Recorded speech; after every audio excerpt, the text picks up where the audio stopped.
Good day, it's Derek here. It's November 28th and we're in beautiful Key Largo and it's the Coral National Park. Today we're going to give a quick tour of Chill Out. I'm going to turn this around here so that you can see. And Chill Out is a Hunter 336, so you can see our dinghy davits there. And so I just thought to show some of the upgrades that, and there's Tessa Bear, she's eagerly waiting. I'm on her dinghy and she's saying, let me on board. So Chill Out, like I said, is a Hunter 336, and we've added a number of things over the years, and including solar panels, which that's 360 watts of power, and that's built onto our dinghy davits, which is fantastic. It helps us basically lift up our dinghy and to get out of the way when we're cruising. And we have added about a knot of speed. Sorry, Tessa Bear, I'm coming on board. Yeah, so the dinghy davits, because we raise the dinghy out of the water, like I said, it gives us the extra speed, which is important while you're cruising. So here we have the helm, and you can see that we upgraded our electronics, and that's a Ray Marine system, both for the chart plotter as well as a Doppler radar system, which is Ray Marine, which is integrated. And of course, that is our multi-reader there, the Ray Marine. So that's for wind, speed, depth, that kind of stuff. And that is also for autopilot over there, which is a Ray Marine system. The other thing that is integrated in there is AIS, which is fantastic because we can see all of the commercial traffic that's around, and they can see us.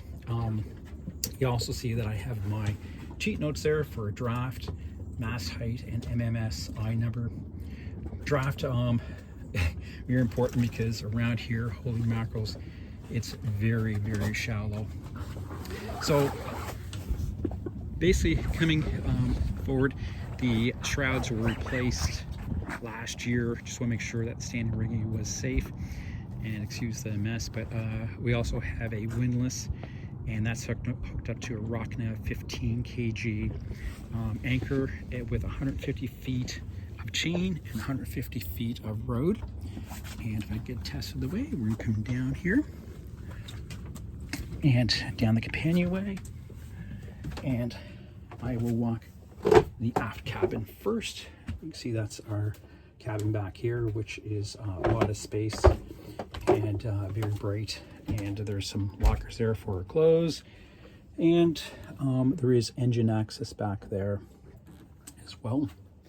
So obviously we have our stove and oven there and a microwave, and this is a fridge here as well, and of course our sink and integrated garbage. And this is our Dometic fridge freezer. So that can be a freezer or a fridge, and it's absolutely fantastic. It's Bluetooth and everything else. So again, dinette, and lots of space here. And of course our V-berth, which now we're using for a lot of storage for our dry goods down below. And there is a hanging locker back here, which again is deep storage for some of those items that we're picking up for the Bahamas. A good ventilation, and of course TV, which we don't use a lot of, but it does come in handy for a rainy night. Go over the captain's table. Again, that has been turned into food storage, and of course our electronics are here again for controlling for AC and DC power. And here's our head. We added a shower just to help with this trip as well.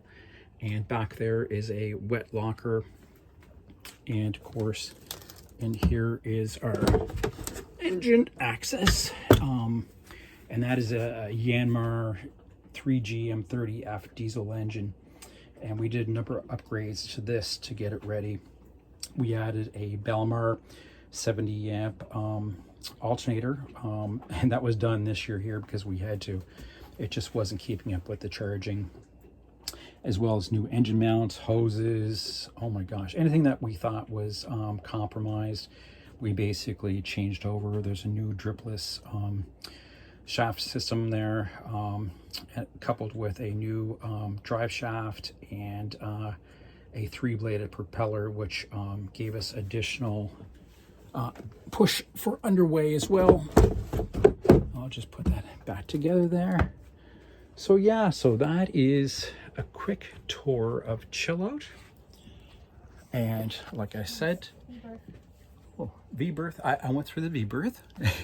And we also added, this is great, our new EPIRB system. So again, if there's any sort of emergencies, you hit that button and connects with satellites to let Coast Guard, either helicopters or whatever else dispatch, know where you were at. It basically signals your lat and long. Also has the boat information in there. So basically I put in like it's Chill Out, the size, the description of it, has my cell phone number in case that might work offshore. And yeah, that is our quick tour of Chill Out. Like I said, we are laying up. Today is Tuesday. Looks like we might have a weather window for this Saturday or Sunday. And I'm just eagerly waiting to make sure that it actually holds. And if that's the case, we have from down at Key Largo, it looks like roughly 12 to 14 hours to get across to Bimini, and that is the Bahamas. And the plan is to leave somewhere around 2 or 3 in the morning and arrive roughly sometime after lunch, 1, 2. We'll see how seas are going. And we should get a fair push from the Gulf Stream because we're waiting for south winds to help our trip. And with that push from the Gulf Stream, it should give us additional maybe 2 to 3 knots. So I'm going to sign off, and any questions, don't hesitate. And thanks for coming along.